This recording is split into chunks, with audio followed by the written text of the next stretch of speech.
morning, everybody. It is day 19 of 55 of my carb cycling and high intensity training program, and it is time to go to work.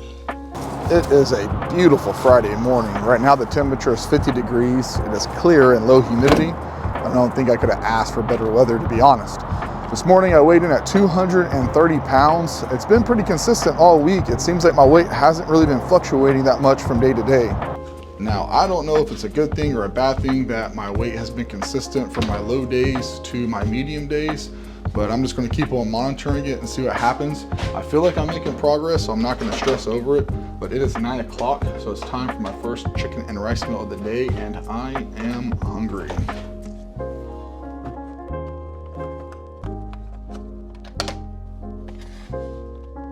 I used to actually not like carb cycling, and it wasn't because I felt like it was a good diet or bad diet, one way or the other. What it was I didn't like having to change the quantity of my food up day to day. So I used to cook all my food in like one big portion, so I can make 3 to 4 days worth of food at a time, so I only had to cook 2 days a week instead of having to cook every single night. These last 19 days has been a very positive experience for carb cycling for me, and I honestly wish I would have started it sooner, because I feel like I'm making a lot of progress and getting a lot of results out of it. Especially, I notice a big difference on like training days, because I get more carbohydrates on training days, so I have the energy when I need it, and I get better pumps in the gym and I can push harder. The days I don't train, I don't get any carbohydrates, and I don't need the extra energy because I don't have any huge physical output when I get home from work.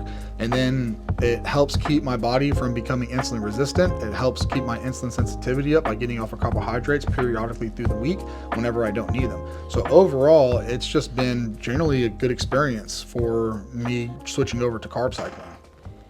Well, I had a really good day at work today. It only got to 74 degrees, so it was extremely pleasant with low humidity.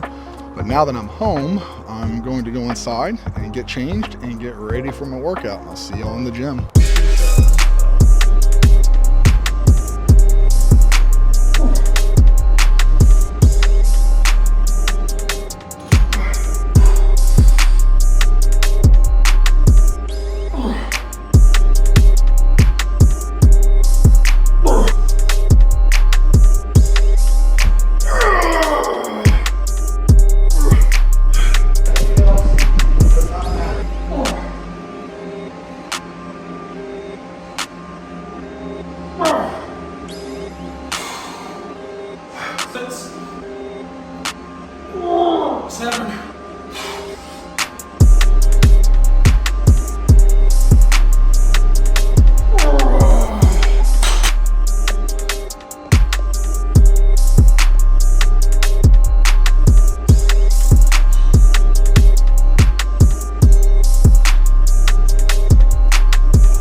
So as you guys know, I have an issue with the top of my thigh, hip area from last week. Something popped in there and it kind of aggravated. So I tried to work out my legs again on Monday. I was doing deadlifts and I was doing my 13th rep. I was going for 15. Something kind of pinched in there again and I felt it, so it's aggravated.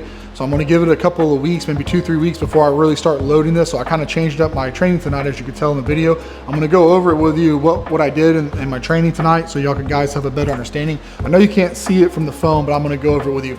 Okay, so straight bar curls. Last week I did 95 pounds for 16 reps for my rest pause. Tonight I hit 95 for 21 total, so that's a huge win. So I could go up and weight next time I train my biceps or straight bar curls, because the goal is 20 and we hit 21. So we went over, which is great. V-bar press down, last week I did 20. I was at 100 pounds for 20. So I perfectly hit the rep range that I was after. So I was able to go up tonight. I went to 110. So I hit 10 reps with 110. I went up by 10 pounds, lost 10 reps. Still a big win, gives me something to build into. And then as far as it goes for deadlifts, the week before I did 335 for 15. I kind of aggravated my hip. So tonight I changed out to Romanian deadlifts. I did 155 for 13. I'm not upset about this because it's a completely different movement with a slow negative and a static hold at the bottom. So it takes a lot more out of you with a lot less weight. Plus you're not going down to the bottom. You have to break it and stop and hold it, which takes more out of you. So this is something I'm going to build into. Not upset about it. This is going to be a great movement to accelerate into as the weeks go on. Now here's what I'm upset about. Last Wednesday, I did 315 for 21, and something popped in my hip on the 22nd rep. So this Monday, I did 135 for 20 for 5 sets of 20, just trying to kind of work the hip and try to get the leg moving. All it did was aggravate the area and just made it way worse. So today I switched out to leg extensions and did 75 pounds for 5 sets of 20 is what I did, just to get blood flow in the area, because I'd rather back off the throttle and do some rehab, prehab type stuff and fix what's wrong versus throttling through it and continue to push like an idiot and then getting hurt. And then from there, we moved to seated calf raises. Last week I did 130 for 13. Tonight I did 130 for 14, which is also a big success.